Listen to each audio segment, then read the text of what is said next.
Welcome back. Today we're going to talk about defining fitness and why that's important when you're designing your fitness design sprint.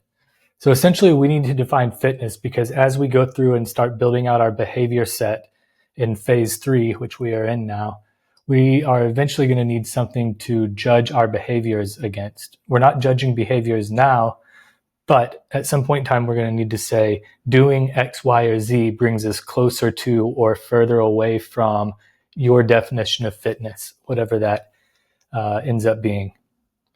So in this system, how you need to define fitness is pretty simple. One, it can be anything you want. This is your definition of fitness. If you want to take time and go look at some other people's definitions of fitness, go for it. But this needs to be your definition of fitness, and don't worry about getting this perfectly right this time. You're going to change this in the future for sure. But a few things that it needs to be able to do is to be measurable. So feeling better is not a good thing to have in your definition of fitness. Weighing 175 pounds or being at 16% body fat is. So these need to be outcome-based, not process-based. This shouldn't be something like, I need to go on 5 walks a day. That's something you do to get fit. It needs to be very clear and concrete. The next one is it needs to be behaviorally useful. So it should help you judge whether a behavior is aligned or not with this definition of fitness that you make, which I just kind of mentioned. And it should be personal to your current life.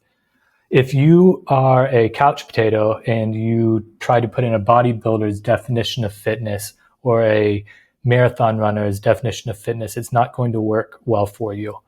Choose something that is close to your personal life and what you're doing. So don't make this a pie in the sky definition of fitness.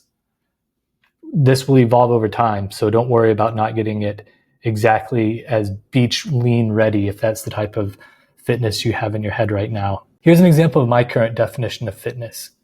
My working definition of fitness is to be able to do 10 perfect pull-ups, 50 perfect push-ups in a row, and run a 5K in under 21 minutes. So I can't do all of these right now, but I've been slowly but surely working up to them. I can do 10 pull-ups, but they're not perfect. So I'm really working on my form, and same thing with my push-ups. I'm working on getting those into perfect forms. And I've started running I've been riding bikes for years.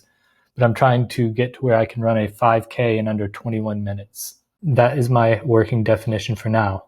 So when I have a behavior, I can think, is this bringing me further away from this definition of fitness or closer to it? And this will probably change here in the next few months, especially since winter is coming. Just remember that you don't have to get this perfect. Don't spend forever thinking about this. You might want to have a conversation about it with someone else, and your definition will change over time. So what you need to do now is just right here in this section, just say definition of fitness. Think about this for a little while, maybe a day or two at the most, and write in your definition of fitness.